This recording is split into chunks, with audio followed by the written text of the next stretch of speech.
All right, the Lions get a double dose of good news. Let me know in the comments before we get started your favorite all-time linebacker, and you can't say Chris Spielman.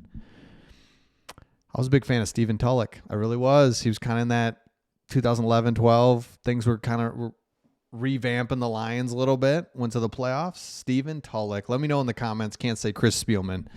Okay, double dose of good news. Here's what I love. We made a big deal about Tim Patrick's contracts, only really a 1 year, $2.5 million deal. DJ Reed we get for cheap.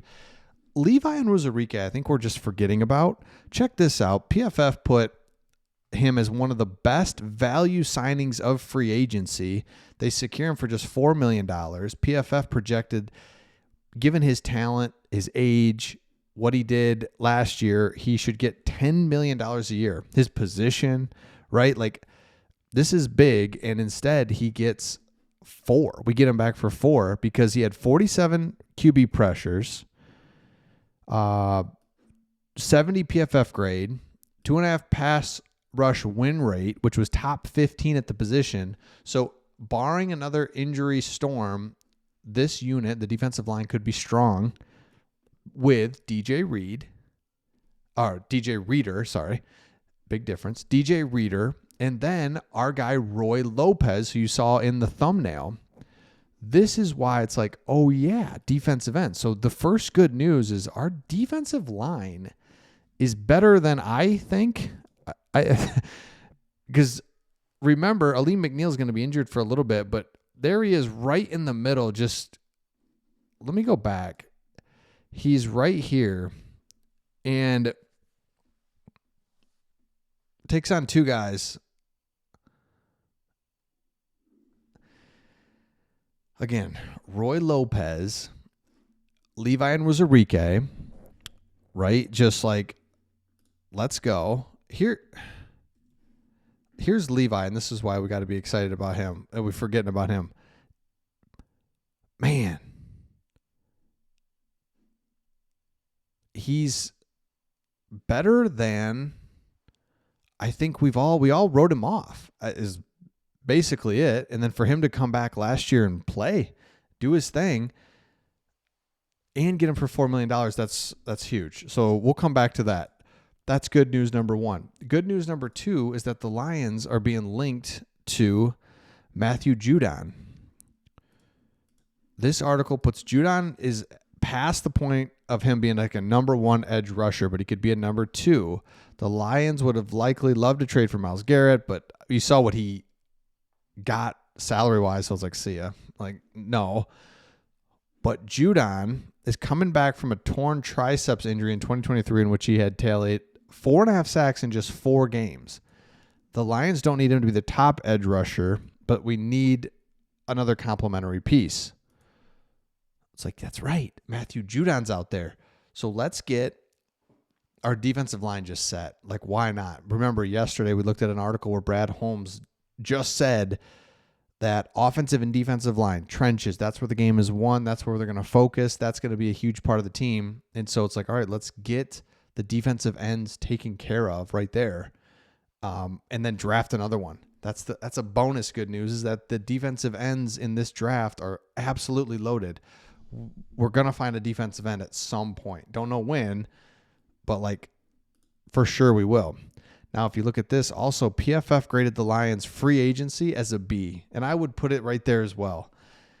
And I think they didn't overspend, they didn't overreach, and remember, they didn't get caught up in these overpriced guys that are C+ players that have already done all their good football is behind them, and you give them a big contract that they maybe give you a year, but you just sign them to a 4-year deal or a 5-year deal. Lions didn't fall into any of that. So just by that alone, it's really good, but the Lions really get really good value for Levi, Roy Lopez, again, who was with the Texans, Cardinals, and now comes the Lions. And think about this, and I think this is really good, is his run defense is kind of interesting. On, let's just round up just for fun, 20% of the plays he graded really well in 23 and 24, last 2 years. On 20% of the plays, he graded bad. So it's kind of an all or nothing thing with this guy, but again, Roy Lopez, a manageable deal. We did one splash signing, which DJ Reed, which we had to do. Derek Barnes was good as well. So I love that. The other thing that's really good is that the Lions did stay stable at the cornerback position. And I agree with this right here, that we lose Carlton Davis, immediately replace him with DJ Reed. But remember, we have Terrion Arnold, Enos Rakestraw, Amik Robertson. So we go 4 deep, just nicely go 4 deep at the cornerback position. Feel good about it.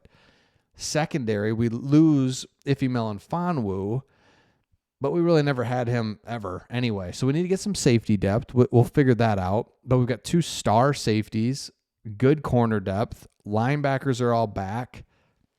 It's that D-line. If that D-line's good, we're good in the, like, we're going to be just fine. So D-line and offensive guard is where we're at. It's just like crazy. I want to go back to this. Levi just, man. Now, thank you, Richardson, for holding the ball on that one. Thank you so much. He's quick. He's strong. He can get through. He's, man, right there. That is the stuff that, if that's what he's going to give us, are you kidding me? You got him at 1 D tackle. You got DJ Reader just pushing the pile. Man, that was so fun, beating the Vikings last year. Man, you know what's crazy is you go here. Let me just pull this up because it shows it the best. But you look at the Lions schedule, and it's just how quickly we forget. And why not? Let's just look at this real quick. The Lions last year. Hold on. Oh, yeah, right here. Look at this schedule. Beat the Rams, love it. Tampa Bay, lose. We're like, oh, my gosh. And by the way, the Lions haven't lost back-to-back games in 2 years. I think that's right. 2 years.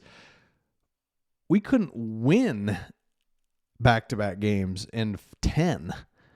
And now look at us. Just win, win, win, win. And these games aren't even close. That was what was so fun about this season. I mean, Arizona was tight on the road. Find a way to win. Then we rattle off like the next 5 wins right here, just blowouts. Houston come from behind. 2 more blowouts.